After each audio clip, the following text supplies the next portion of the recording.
Welcome friend. तो मैं आज एक टॉपिक जो लिया हूँ वो रुचि सोया, क्योंकि अभी कुछ फ्रेंड्स हैं जो व्हाट्सएप के थ्रू और वो जानना चाह रहे हैं कि क्या रुचि सोया में उनको इन्वेस्ट करना चाहिए या नहीं। क्योंकि रुचि सोया जो कि सभी लोग जानते हैं, जो भी थोड़ा सा भी शेयर मार्केट ट्रैक करें उनको पता होगा कि पिछले 6 महीना में ये 100 गुना हुआ है शेयर। मतलब कि अगर आप 1 लाख रुपया इन्वेस्ट किए होते जनवरी में, तो आज के डेट में आप करोड़पति होते। आप इस तरह से आप समझ सकते हो कि 1 लाख आपको 100 करोड़ में चेंज हो गया होता। बट फिर इतना कुछ होने के बाद भी अभी भी क्वेरीज हैं, लोगों के दिमाग में बहुत सारे क्वेश्चन है कि क्या ये वाकई ऐसा हो सकता है? क्या कोई आदमी 1 लाख रुपया इन्वेस्ट करके करोड़पति बन सकता है क्या, वो भी सिर्फ 6 महीना में? तो देखिए, इसका कोई सीधा साधा जवाब नहीं है, बट हाँ, लोग बन भी सकते हैं। और दूसरा ऑप्शन भी है कि कोई करोड़पति भी जीरो पर आ सकता है 5 से 6 महीने में। तो आप चीजों को समझिए, क्योंकि सिर्फ आप जो ग्राफ देखते हो ना कि ये 16 रुपया का शेयर 1500 रुपये पहुंच गया 5 से 6 महीने में, तो उसके पीछे का ट्रूथ कभी आपको ग्राफ नहीं दिखा सकता। वो कैसे पहुंचा है, उसके पीछे कौन कौन लोगों का हाथ है, क्या क्या इवेंट घटी है इसके बीच में, या तो वो डिटेल्स आप एनालिसिस करोगे तो आपको पता चलेगा, या आपको खुद उसका पार्ट रहोगे तब पता चल जाएगा। तो अगर आप उसके पार्ट नहीं रहे हो, के इवेंट्स में पार्टिसिपेट नहीं किए हो, या साइड वाइज भी आप कहीं इन्वॉल्व नहीं हो, तो ऑब्वियसली ये डिफिकल्ट होगा आपके लिए जानना कि कैसे कोई 1 लाख रुपया लगा के करोड़पति बन सकता है। और दूसरा चीज, एक क्वेश्चन ये भी आएगा कि कैसे किसी को पता चल सकता है कि वो 1 लाख लगाएगा तो करोड़पति बन ही जाएगा। तो ऑब्वियसली ये दोनों क्वेश्चन का मैं जवाब देने का कोशिश करूंगा इस वीडियो में। हाँ, ऑब्वियसली एक चीज और आएगा, बहुत लोग ये भी सोच सकते हैं कि ये सट्टेबाजी भी हो सकता है कि किसी ने गलती से 1 लाख लगा दिया और उसकी भाग अच्छी थी कि उसने ऐसे कंपनी में लगाया जो कि 1500 या 1600 प्राइस पे गया और वो करोड़पति बन गया। तो आपकी ये थ्योरी भी कुछ हद तक कहीं कहीं सही बैठेगी। तो चलिए, इसीलिए मैंने देखिए इसको पे केस स्टडी लाया, क्योंकि आज के डेट में जो ऑलरेडी 100 टाइम्स ग्रो कर चुका है 5 मंथ 6 मंथ में, तो आपको सच में इन्वेस्ट करना चाहिए या नहीं, ये इसका सिंपल जवाब देना मैं सही नहीं समझा। तो बेहतर मैं सोचा कि आपको तो रुचि सोया का हिस्ट्री से लेकर प्रेजेंट मैं आपको बता दूं, ताकि आप खुद डिसीजन ले पाओ कि आपको इन्वेस्ट करना चाहिए या नहीं इस प्राइस पे। तो इसलिए मैंने रखा है the problem and did anyone gain from the rally. दूसरा चीज कि आपको चार्ट में दिख रहा है कि वो 16 रुपया का शेयर 1500 रुपये तक पहुंच गया है, बट क्या वाकई में कोई रियल इन्वेस्टर या कोई नॉर्मल पब्लिक को इसका बेनिफिट मिला है या नहीं, है इस पे भी लाइट डालूंगा। क्योंकि ऑब्वियसली शेयर का प्राइस 100 टाइम्स हुआ है, बट आप अपने आसपास देखोगे ना जो शेयर मार्केट में इन्वेस्ट कर रहे हैं, कॉमन पीपल का मैं बात कर रहा हूँ, तो आपको शायद ही कोई एग्जाम्पल मिलेगा जिसने इस रैली से पैसा बनाया है। शायद मैं बोल रहा हूँ, शायद मैं बोल रहा हूँ इसलिए क्योंकि मैं भी उसका पार्ट हूँ। कुछ इन्वेस्टमेंट मैं करने का इसलिए अच्छे टाइम से ट्रैक कर रहा था, बट मैं इसमें नहीं इन कर पाया, मैं शेयर इसका खरीद ही नहीं पाया हूँ। तो आप डिटेल देखिए, आपको पूरा डिटेल मैं बता रहा हूँ। अगेन मैंने रखा है कि मल्टी बैगर है या मल्टी बेगर है, तो ये इसका भी क्वेश्चन आपको मिलेगा। तो मैं थोड़ा सा आपको इतिहास में लेके चलता हूँ, रुचि सोया कंपनी कैसे शुरू हुई और कहाँ से आई। तो आप सबको पता होना चाहिए, और नहीं पता है तो जान लीजिए कि एमपी को रुचि एमपी जो है मध्य प्रदेश, उसको सोया कैपिटल ऑफ इंडिया बोला जाता है, क्योंकि वहां पर सोया की सबसे ज्यादा अवेलेबिलिटी है। तो फ्रेंड्स, इसी चीज का बेनिफिट लेने के लिए दिनेश सेहरा ने क्या किया कि उन्होंने सोचा कि जो सोया चंक्स है इसको क्यों ना कॉमर्शियलाइज किया जाए, और उन्होंने फिर एक कंपनी खोला जिसका नाम हुआ रुचि सोया।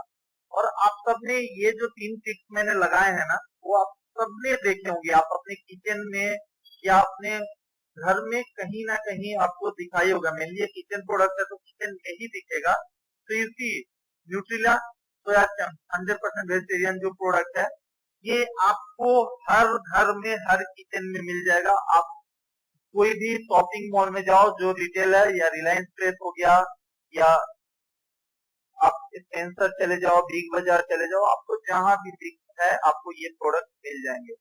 तो आप देखोगे कि न्यूट्रिला का सोया चंक्स में 50% मार्केट शेयर है। मतलब कि जो भी सोया बिजनेस में है, अगर 100 kg टोटल सोया चंक्स बिकती है, तो 50 kg न्यूट्रिला ही बिकती है। तो आप सोच लो कि कितना इनका मार्केट प्रेजेंस है और कितना डोमिनेंस है मार्केट में। और उसके बाद इनका दो और प्रोडक्ट है, रुचि गोल्ड जो कि वायल है, डबल वायल, और दूसरा है महाकोट, ये अगेन रिफाइंड वायल है। तो ये दो प्रोडक्ट भी इनका अच्छा खासा फेमस है। महाकोट का तो फिर इन्होंने मस्टर्ड वायल भी आया था। तो ऑब्वियसली एज ए होल आप देखोगे तो रुचि सोया एक सक्सेसफुल कंपनी बन चुकी थी बहुत जल्दी ही। ये ऑलमोस्ट 1986 में शुरू किया था और 5-6 साल में ही ये एक अच्छा सक्सेसफुल कंपनी हो चुका था। इनका प्रॉफिट और ग्रोथ बढ़ रहा था। बट अगेन बोला जाता है ना कि अगर किसी लोग को सक्सेस बहुत जल्दी मिल जाए तो शायद उसको संभाल कर नहीं रख पाते हैं। तो वही इस कंपनी के साथ भी हुआ, जो मेरे नजरिए से ऐसा लगता है। मे भी कुछ और भी स्टोरीज होंगे, बट ये एक हार्ड फैक्ट है। तो फ्रेंड्स अगेन आप थोड़ा सा और डिटेल में जाओगे ना, तो मैं जैसे बोला कि 1986 में ये कंपनी शुरू हुई और ये 8 साल 10 साल तक बहुत अच्छा मतलब किया। बट अगेन 2003 आते आते इस कंपनी का नेट सेल्स और प्रॉफिट डिक्लाइन होने लगा, मतलब कि प्रॉफिट भी इनका डाउनफॉल होने लगा और सेल्स भी इनका घटने लगा। बट क्योंकि ये इंडस्ट्रियलिस्ट, देखो ये एक बार इंडस्ट्री को सेटअप कर लेता है, नाम कमा लेता है, तो उनका नॉर्मली बैंकर फाइनेंशियल इंस्टीट्यूशन के साथ बहुत अच्छे टर्म्स कंडीशन बन जाते हैं, तो उनको लोन बहुत इजीली मिल जाता है। तो ऑल्दो नेट सेल्स और प्रॉफिट डिक्लाइन हो रहा था, बट फिर भी रुचि सोया के जो मालिक, जो मैंने आपको दिखाया था दिनेश जी ने, लोन्स लेते रहे और कंपनी को किसी तरह चलाते रहे। अब एक सवाल ये होता है कि इतना प्रोडक्ट इनका, इतना प्रेजेंस, फिर भी ये कंपनी क्यों घाटे में जा रही थी, तो उस पर भी मैं फोकस करूंगा। अगेन आप 2016 आते आते ये लॉस मेकिंग कंपनी डिक्लेयर होने लगी। रीजन इसके पीछे एक ये बोला जाता है कि जो दिनेश जी हैं वो गैम्बलिंग, शेयर मार्केट में वो गैम्बलिंग करना शुरू करके उन्होंने मेनली कमोडिटी ट्रेडिंग करते थे, और बीच में कुछ ऐसा हुआ था कि मार्केट क्रैश हुआ और उसके कारण बहुत बड़ा लॉस सोया को हुआ था। तो वो एक रीजन बोला जाता है। तो जब ऐसा होने लगा तो बैंक जो कि लोन दिए थे रुचि सोया को, कंपनी को, और इनडायरेक्टली आप बोलोगे दिनेश को, तो टोटल ऑलमोस्ट 12,000 करोड़ का लोन था इस कंपनी पे। तो बैंक मेनली उसमें भी आप एसबीआई और सीबीआई और भी यस बैंक, ये सब सारे बैंक है, इन लोगों को इनसिक्योर फील होने लगा कि शायद अब ये मेरा 12,000 करोड़ जो लोन है वापस नहीं आएगा। तो बैंक ने क्या किया, एनसीएलटी अप्रोच किया। एनसीएलटी क्या होता है कि जब भी बैंक को लगता है ना कि कंपनी दिवालिया होने वाली है, तो एनसीएलटी जाती है कि ताकि आप कुछ प्रोसेस करो, शायद मेरा पैसा डूबने वाला है। तो वैसे में नॉर्मली जो होता है कि उस कंपनी को किसी और को बेचा जाता है और जो भी पैसे आ सकते हैं कोशिश किया जाता है कि बैंक को जितना रिकवरी हो पाए वो रिकवरी हो जाए। तो ये चीज हुआ, बैंक अप्रोच एनसीएलटी। बट इसके पास रुचि सोया ने क्या बोला कि और गौतम अदानी के साथ पार्टनर करने का सोचा, और बैंक, लेकिन बैंक के लिए एग्री नहीं हुआ कि नहीं आप गौतम अदानी से नहीं, अब जो भी होगा एनसीएलटी में जाकर ही होगा और एनसीएलटी ही फैसला करेगी कि कैसे बैंक का पैसा मिलेगा। तो एनसीएलटी ने बीड मंगवाई। उसके बाद 28 कंपनीज ने ऑलमोस्ट रुचि सोया को खरीदने के लिए रेडी हो गया। उसमें से सबसे ज्यादा टॉप लीडर अडानी थे जो कि 5500 करोड़ था। और अदानी के साथ रुचि सोया का सेल होने का डील ऑलमोस्ट फाइनल हो चुका था। ऑलमोस्ट सब कुछ फाइनल होने ही वाला था कि रामदेव बाबा की एंट्री होती है। तो आपको रामदेव बाबा की एंट्री होती है वो कैसे, मैं आपको बताता हूँ, बट उससे पहले एक आपको मैं चार्ट दिखाता हूँ। ये जो पिछले 1986 से 2005-10 के बीच का आप अगर रुचि सोया का शेयर मार्केट में चार्ट देखोगे ना, तो ये बहुत कम प्राइस से शुरू होकर 16,000 प्राइस तक ये शेयर गया था, फिर वापस 2,000 के आसपास आया, फिर वापस 13,000 आया गया। तो आप देखोगे कि बहुत ही ह्यूज फ्लक्चुएशन हुआ है इस शेयर में, और नॉर्मली ऐसे फ्लक्चुएशन कोई हेल्दी या कोई अच्छे कंपनीज में नहीं देखे जाते हैं। यहाँ पर जब भी ऐसा होता है तो सेबी नॉर्मली इंटरप्ट करती है और वो देखती है कि ऐसा इसके पीछे किसका हाथ रहा है। तो वो प्रूव भी हुआ था और इसके पीछे कुछ लोग गिल्टी भी फाउंड किए गए थे और उनसे शायद कुछ करवाई, और वो चल ही रहा है प्रक्रिया, मतलब ये तो इतना जल्दी रिजॉल्व नहीं होता है। तो ये चीज है। तो मैं ये चार्ट इसलिए आपको दिखाया कि आप इतना ह्यूज फ्लक्चुएशन अगर हो रहा है और फाइनली देखो फिर ये नॉर्मली क्या होता है कि कुछ लोग मान लो मिलजुल के ये 2000 के आसपास प्राइस पे पैसा लगाए और जब इस प्राइस पे आया एक साथ सारा कुछ वो लोग जब बेचने लगेंगे तो ऑब्वियसली शेयर नीचे आने लगेगा। Again same set of person, फिर आप इस प्राइस पर सोचो शेयर लगाते हैं और जब हाई जाएगा तो फिर से बेच देते हैं। तो ऐसे में क्या होता है ना कि जो कॉमन पब्लिक जिनको यहाँ से वो देखते हैं कि 2000 से 10,000 गया, 10,000 से 12,000 गया, तो उम्मीद करते हैं कि 12,000 से शायद 20,000 भी जाए और वो इन कर लेते हैं 12-13,000 से। बट देन ये जो ऑपरेटर या जो इंट्रूडर्स होते हैं वो 13,000 के प्राइस पे अचानक शेयर सारा बेच देंगे। तो क्या होता है क्योंकि बहुत सारा पब्लिक इधर खरीदने के लिए है शेयर इस प्राइस पे, तो ये बेचने वालों की सारे शेयर बिक जाती है। बट और उसके बाद फिर कोई और खरीदने वाला शेयर कुछ दिन बाद नहीं दिखता और धीरे धीरे ये शेयर फिर डिक्लाइन होकर अपना ओरिजिनल जो प्राइस है वहां पर आ जाता है। तो आप सोचो जो लोग 12-13,000 पे खरीदे होंगे उनको कितना लॉस हुआ होगा। तो आपको इसी से मैं बताऊंगा कि ये वाकई जो भी रुचि सोया में इन्वेस्ट किए लोग शुरू में और अभी वो मल्टी बैगर है या मल्टी बेगर है वो आपको जवाब मिलेगा। तो मैं जैसे कि बोला था बाबा रामदेव का एंट्री हुआ, तो बाबा रामदेव ने पहले स्वदेशी कार्ड खेला। इन्होंने बोला कि देखिए मतलब क्योंकि ये रुचि सोया एक अपने देश की कंपनी है तो इसको जब भी बेचना है एक देसी कंपनी को ही बेचा जाना चाहिए और पतंजलि अपने देश की कंपनी है तो पतंजलि को ही ये बेचा जाना चाहिए। बट देन बैंक इसके लिए रेडी नहीं थे क्योंकि बैंक का मानना ये था कि पतंजलि में ट्रांसपेरेंसी नहीं है, मैनेजमेंट उतनी अच्छी नहीं है, प्रोफेशनल मैनेजमेंट नहीं है, ये सब रीजन देकर बैंक रेडी नहीं हुए। तब बाबा रामदेव ने एक दूसरा चाल चला और वो चाल नहीं एज पर रूल वो सही ही किए। उन्होंने बोला कि अदानी ग्रुप का जो एक डायरेक्टर है वो रोटोमैक के डायरेक्टर की बेटी का हस्बैंड है। और आप लोग को अगर पता नहीं होगा तो फिर से बता दे रहा हूँ कि रोटोमैक कंपनी भी दिवालिया घोषित हुई थी और उस समय भी वो बहुत बिल्कुल डिफॉल्टर डिक्लेयर किया गया था।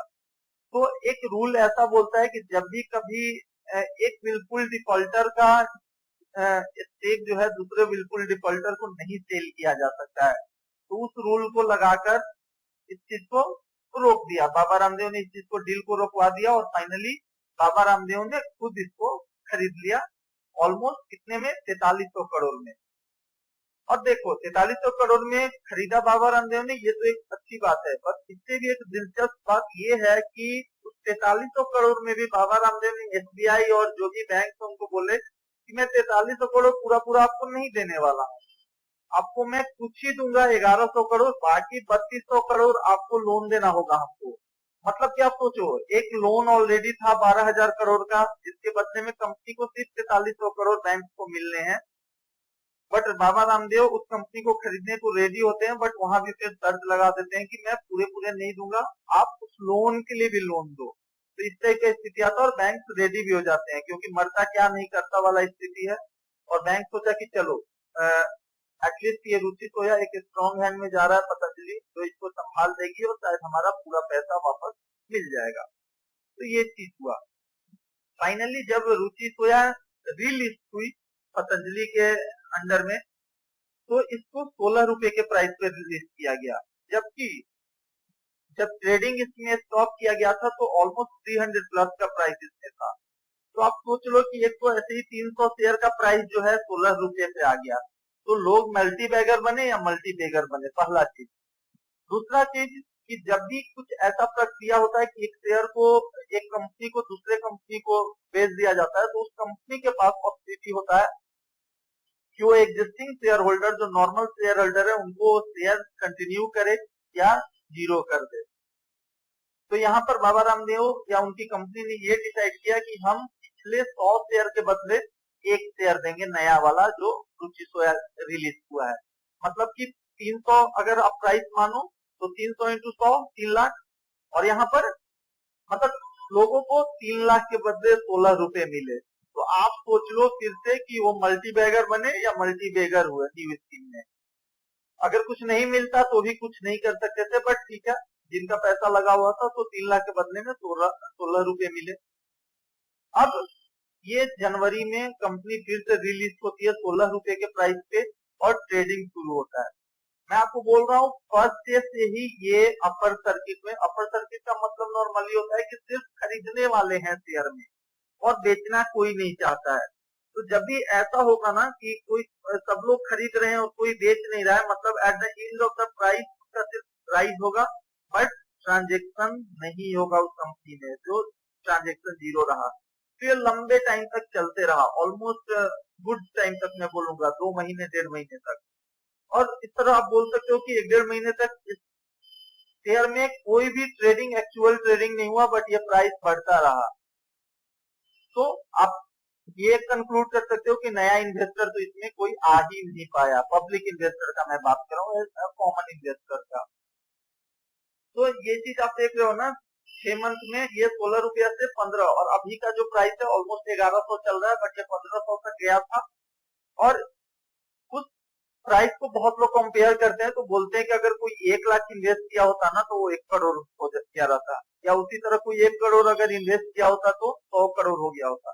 बट मैं जैसे बोला ना कि आपको इसमें ट्रेडिंग बहुत कम हुआ ही है, means buy and sell of share has been very limited, और कोई अगर चाह के भी खरीदता ना तो नहीं खरीद पाता। मैं बोल रहा हूँ, मैं ऑलमोस्ट 10 टाइम 1000 शेयर रुचि सोया के खरीदने के लिए बिड किए हैं, बट मेरा ऑल 10 टाइम बिड सक्सेसफुल नहीं हुआ और मेरे को नहीं मिला है शेयर। तो ऐसे बहुत सारे पब्लिक होगी जो खरीदना चाहिए होगी, और नहीं मिला। मैं आपको बोल रहा हूँ, मैं 16 पे, 20 पे, 25 पे, ऑलमोस्ट जब तक डबल डिजिट में ही था। मैं अगेन ट्रिपल डिजिट जाने में मैं एक बार भी ट्राई नहीं किया हूँ, क्योंकि अगेन कुछ चीजें समझ में आ जाती है मार्केट में रहने के कारण, तो उसके बाद मैंने ट्राई नहीं किया। तो ये चीज एक ठीक है, मैथमेटिकल और पेपर कैलकुलेशन ये बोलता है, बट एक्चुअल में ये नहीं हुआ है। और आप अपने आसपास देखोगे ना तो शायद ही कोई ऐसा मिलेगा जो रुचि सोया से पैसा बनाया है। तो नाउ अब देख लो कि ये जो क्वेश्चन मैं कर रहा था ना, बेनिफिट्स टू रिटेल इन्वेस्टर, हुआ क्या? तो 99% स्टेक जो है, जो रुचि सोया नई कंपनी लिस्ट हुई, तो आप इस तरह से समझ लो कि अगर 1 लाख शेयर टोटल है रुचि सोया के, तो 99,000 पतंजलि के पास ही है, और सिर्फ 1000 शेयर है जिसमें ट्रेडिंग होगा, कॉमन पब्लिक ले सकता है।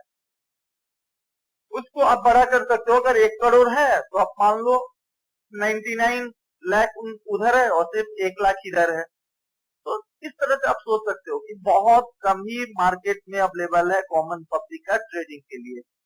और जैसे मैं बोल रहा था, अगर कोई 1 लाख इन्वेस्ट करना चाहता है 16 पे, तो उसको 6250, और अगर वही 1 करोड़ इन्वेस्ट करना चाहता तो 6,25,000 शेयर उसको खरीदना पड़ता।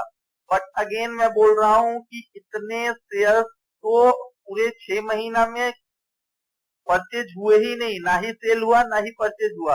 अगेन शेयर मार्केट में हमेशा इक्वल होता है, कोई एक खरीदता है तो दूसरा उसको बेचता है, कंपनी वापस कभी कुछ नहीं खरीदती है नॉर्मली। तो ये हुआ ही नहीं। तो आप ये चीज मान लो कि इन्वेस्टर को एज ए ऑल बहुत कम गिने चुने शायद 1-2 मिल जाएंगे जिन्होंने इस कंपनी से बेनिफिट हुआ होगा। नेक्स्ट मैं आपको थोड़ा दिखाऊंगा, ताकि आप जो क्वेश्चंस मेरे से पूछ रहे थे कि रुचि सोया में इन्वेस्ट करना चाहिए या नहीं, आपको खुद ही इसका जवाब मिल जाएगा। तो आप देख लो फ्रेंड्स, ये मैं आपको रुचि सोया का 6 मंथ का ग्राफ दिखा रहा हूँ। तो ये आप देखो, ऑलमोस्ट 16 के आसपास से शुरू हुआ, और ये ऑलमोस्ट यहाँ 700 के आसपास गया था, फिर ये गिर के 500 गया, और वापस फिर ये 1500 के आसपास गया। तो आप देख रहे हो ना कि जब भी ये राइज हुआ है, ये राइज होते रहा है, तो ये राइज होते रहा है, ठीक है। और जब भी ये गिरा है तो सिर्फ गिरते रहा है। कहने का मतलब इसका जो या तो अपवर्ड ट्रेंड रहा है या डाउनवर्ड ट्रेंड रहा है। जबकि नॉर्मली आप और कुछ शेयर में देखते होगे ना, तो ईसीजी की तरह अप एंड डाउन हार्टबीट की तरह होता है, मतलब वो कभी अप हुआ कभी डाउन हुआ, जो कि चीज यहाँ नहीं दिखता है। तो जब भी आपको ऐसा दिखे ना कि या तो सिर्फ अपवर्ड ट्रेंड है या सिर्फ डाउनवर्ड ट्रेंड है, इसका मतलब ये होता है कि उस शेयर में ट्रेडिंग बहुत कम हो रहा है, कुछ बड़े बड़े लोग मिले हुए हैं। मतलब देखिए, अगेन ये सब थंब रूल नहीं है, बट हाँ, अगर छोटी कंपनी है, उसका स्टेक छोटा है, तो ये पॉसिबिलिटी होता है कि कुछ लोग मिलजुल कर ऐसा कर रहे हैं। और अगेन अभी जो ये ट्रेंड चल रहा है 1500 से ये गिरना शुरू हुआ है, तो देखिए 1100 पर 1176 पर आकर रुका है। अगेन लोग सोच सकते हैं कि यहाँ लेना चाहिए क्या, तो अगेन मैं बोलूंगा आपको मैं पुराना ग्राफ दिखा चुका हूँ। ये इसी शेयर का जब ये पुराना था तो 16,000 से जाके 2,000, 2,000 से 13,000 और फिर वापस 300 पे आ चुका था। तो ये ऐसे शेयर में कहना बहुत ही मुश्किल हो जाता है, क्योंकि एक तो कुछ भी टेक्निकली भी नहीं दिखता है, कुछ फंडामेंटल भी वैसा चीजें नहीं दिखता है जिसके बेसिस पर डिसीजन लिया जाए। तो मैं ये चीज आपको नहीं बोलूंगा अगेन कि आप शेयर इन्वेस्ट करो या नहीं, बट मैं कुछ और बातें करूंगा जिसके बेसिस पे आप डिसीजन ले पाओगे। नेक्स्ट, ये मैं पिछले 1 मंथ का दिखा रहा हूँ। 1 मंथ में देखो ये क्या हुआ, राइज हुआ, एकदम स्टीप राइज हुआ है, मतलब एक बार भी ये फ्लक्चुएशन कहीं नहीं हुआ है, और फिर ये गिर रहा है तो गिर रहा है, कोई फ्लक्चुएशन नहीं। और अगेन मैं बोलता हूँ fluctuation is the heartbeat of share market. अगर वो जिस शेयर में नहीं हो रहा है आपको उस शेयर से दूर रहना चाहिए। ये मेरा एक आपके लिए गाइडेंस है। नेक्स्ट आप देख लो, ये पिछले 5 दिन का मैं दिखा रहा हूँ। तो 5 दिन का आप देख रहे हो ना, नीचे की तरफ सीढ़ी बन रहा है, मतलब मार्केट खुलते ही ये लोअर सर्किट पे आ जाता है और उसी पे ये पूरे दिन भर चलता है। अगला दिन फिर ये नीचे आता है, फिर उसी प्राइस पे चलता है। अगर इस बीच में कोई भी खरीदने वाला होता ना तो ये थोड़ा सा ऊपर नीचे होता, जो कि नहीं हो रहा है। एंड वी डोंट नो, मुझे भी नहीं पता है और ये किसी को नहीं पता होगा कि ये अभी 1100 से और नीचे कहां तक जाएगा, या यहाँ से वापस ऊपर भी जा सकता है। तो it is again unknown to anyone. Again मैं ये एक दिन का दिखा रहा हूँ आपको। तो एक दिन देखो, जैसे ही मार्केट खुला तो 1176 और वही ये कंटिन्यू रहा पूरे दिन। मतलब जब मार्केट 3:30 बजे बंद होता है और सुबह 9:15 9:30 में मार्केट जब 9:15 में खुलता है, तो ये इस तरह का स्थिति बना हुआ है। तो शायद इतना कुछ देखने के बाद आप खुद ही डिसाइड कर पाए होंगे कि आपको रुचि सोया में इन्वेस्टमेंट करना चाहिए या नहीं। बट फिर भी कुछ लोग होंगे जो अभी नहीं सोच पा रहे होंगे, तो उनके लिए मैं एक और रखा हूँ स्क्रीन कि शुड यू ट्रेड और नॉट। तो देखिए, ऑब्वियसली मैं तो रिकमेंड कर ही चुका हूँ कि नॉर्मली अगर जिस प्राइस में जिस शेयर में फ्लक्चुएशन कम हो, फ्लक्चुएशन करने का मतलब मैं ये नहीं बोल रहा हूँ कि 100 से सीधे 2 रुपया और 2 रुपया से सीधे फिर 300, but normal yes, just heartbeat का जैसा फ्लक्चुएशन होता है वो होना चाहिए। अगर वनवर्ड ट्रेंड है अपवर्ड या सिर्फ डाउनवर्ड, मतलब कुछ प्रॉब्लम है, some problem is there and we should avoid that. But again ठीक है, जिंदगी है, लोग हैं ऐसे जो चाहते हैं कि नहीं चलो मैं वेट करना चाहता हूँ, तो ऑब्वियसली उन लोगों के लिए मैं बोलूंगा कि आप वेट कर सकते हो। बट अगेन वेट करते समय आप हमेशा सोचना कि आप उतना पैसा ही लगाना जो कि आपका पूरा जीरो भी हो जाए तो आपको उसका दुख ना हो। तो can take a bet that you are ready to lose fully.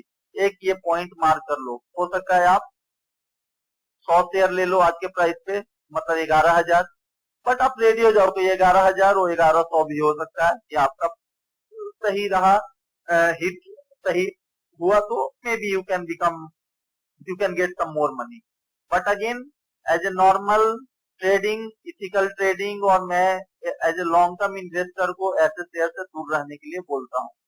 दूसरा चीज, दो थ्योरी मेरे नजरिए से आता है। देखो, क्योंकि इतना कुछ देखते हुए तो कुछ कुछ तो हम लोग सोच सकते हैं और आप भी इस पे कुछ अपना राय आइडिया दे सकते हो कमेंट्स में। मेरे को दो थ्योरी दिखता है, जो कि अगर एक तो ये है कि is there some big vision of Baba Ramdev, क्योंकि आपको अगर पता होगा तो आपकी बाबा रामदेव बहुत बार बड़े बड़े प्लेटफॉर्म पर ये बोल चुके हैं कि आने वाला दिन में पतंजलि का इतना ज्यादा टर्नओवर होगा कि हिंदुस्तान यूनिलीवर या कोई भी दूसरी एफएमसीजी कंपनी इसके सामने कुछ नहीं रहेगी।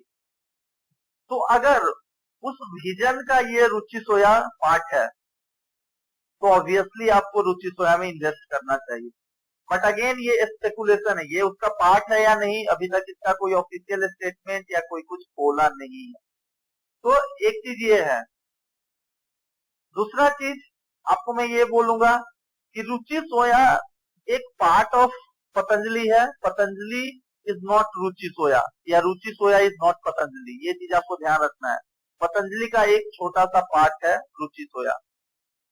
तो बाबा रामदेव का कहीं ये तो नहीं इंटेंशन है कि रुचि सोया को उन्होंने खरीदा कम प्राइस पे, जो कि ऑलमोस्ट आप सोचिए 4300 करोड़ पे सिर्फ उनको मिल गया, और शायद इसका जब प्राइस 43,000 करोड़ हो जाए या 50,000 करोड़ हो जाए या इवन मोर देन दैट, तो उसको फिर किसी और थर्ड कंपनी को बेच देना है। कहीं अगर ये इंटेंशन होगा तो अगेन देख लीजिए आप इस जर्नी में आप कहाँ स्टैंड करते हो और आप इस जर्नी का फायदा उठा पाओगे या नहीं। अगेन ये बहुत डिफिकल्ट है बोलना। तो शायद मैं उम्मीद करता हूं कि मैं रुचि सोया पे जो इतना डिटेल्स रखा इससे आपको एक इंसाइट मिला होगा, एक आइडिया मिला होगा कि हमको ऐसे शेयर्स में इन्वेस्ट करना चाहिए कि नहीं करना चाहिए। और अगेन आप देखिए, आप कमेंट कीजिए और बताइए कि मैं जो कुछ भी बोल रहा हूँ उससे आप सहमत हैं या सहमत नहीं है, तो दैट मैं भी इम्प्रूवमेंट के बारे में सोच सकता हूँ। और बट ये मेरा व्यू था जो कि मैं आप लोगों तक पहुंचाना चाह रहा था। तो थैंक यू दोस्तों, आप वीडियो देखते रहिए, अगर आपको अच्छा लगे तो लाइक कीजिए, सब्सक्राइब कीजिए और अपने फ्रेंड्स को शेयर कीजिए। Thank you.